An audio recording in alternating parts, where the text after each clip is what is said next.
उसमें कंज्यूमर के लिए गार्ड है। उसमें गार्ड क्या है कंज्यूमर के लिए? जब सीरियल क्रॉप की कोई भी समय में वैल्यू 50% बढ़ जाएगी तो सरकार इंटरफेयर करेगी। सब्जी और फ्रूट की वैल्यू अगर बढ़ जाएगी, थोड़ा पड़ा है, मैं रॉन्ग भी हो सकता हूं उस आंकड़ों में, अगर सब्जी, फ्रूट और वेजिटेबल, दूध, पानी आदि की वैल्यू 100% बढ़ जाएगी तो सरकार इंटरफेयर करेगी। तो मेरा किसान भी, तो ये किसान कभी भी, कोई भी किसान ऑर्गेनाइजेशन तीनों बिलों का विरोध नहीं कर रहा है। सिर्फ वो श्योरिटी मांग रहा है जो आपने कंज्यूमर को दी है। सिर्फ मैं वही मांग रहा हूं, अभी मुझे श्योरिटी दी जाए।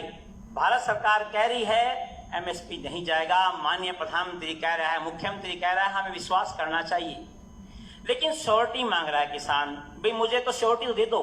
रही बात सरदाना जी की, मैं सरदाना जी से पूछना चाहता हूं कि वेजिटेबल्स और फ्रूट्स जो हैं, ठीक है उगाओ, हमें क्या पड़ी हम क्यों उगाएं, हमें वो भाव तो, हमें वो आमदनी तो मिले। ये सारी दुनिया पैसे की बात समझती है।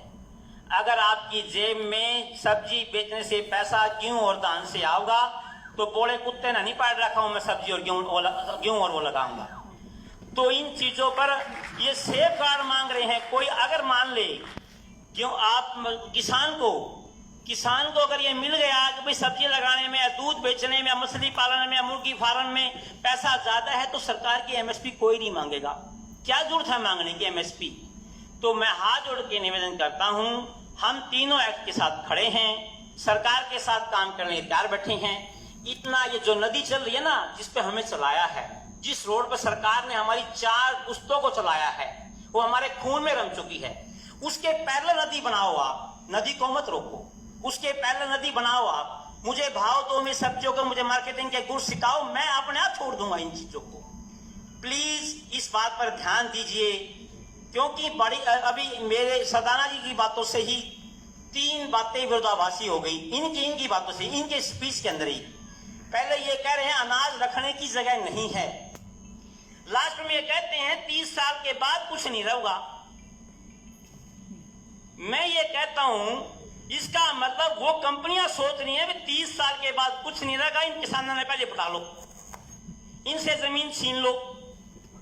तो मतलब मैं तो वो आपकी बात का जवाब दे रहा हूं सर, जो आप कह रहे हो 30 साल के बाद कुछ नहीं रहेगा और लैंड बढ़ेगी नहीं, लैंड घटने लग रही, ठीक है। तो मेरा रिक्वेस्ट है इस बात की ओर ध्यान दिया जाए। क्यों जीरी से किसान अपने आप निकल जाएगा अगर हमें दूसरी फसलों के अंदर ज्यादा मुनाफा दिखेगा।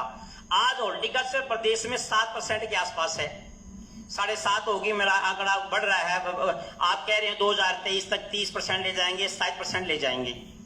पिछले दिनों माननीय मंत्री जी ने भी देखा है, माननीय मुख्यमंत्री जी ने देखा है, हमारे डीजी हॉर्टिकल्चर साहब जो काफी दिन रात किसानों के साथ काम लगे रहते हैं, इन्होंने भी देखा है टमाटर का क्या हाल हुआ था।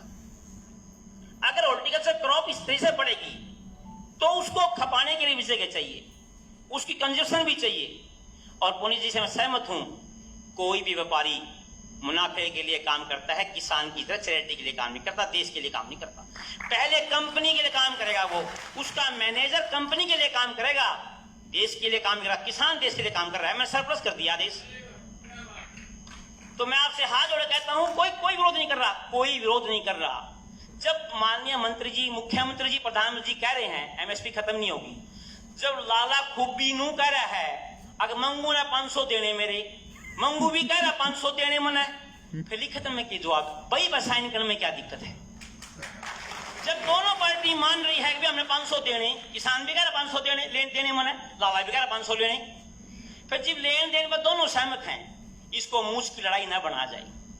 माननीय प्रधानमंत्री के सामने भी निवेदन किया जाए, हाथ जोड़ के प्रार्थना आपसे, आप हमारे प्रदेश के नुमाइंदे हो, हमारे देवता समान हो हमारे लिए, और आपकी ईमानदारी पर और मंत्री जी की निष्ठा पर किसी को कोई संदेह भी नहीं होना चाहिए। लेकिन फिर भी ये बच्चे आपके, इनके मन में संशय है, संशय ये पक्की संशय है, ये झूठी संशय नहीं है, क्योंकि कॉर्पोरेट कभी किसी के देश की भलाई के काम करता, पहले कंपनी फिर देश, किसान के लिए पहले देश फिर अपना।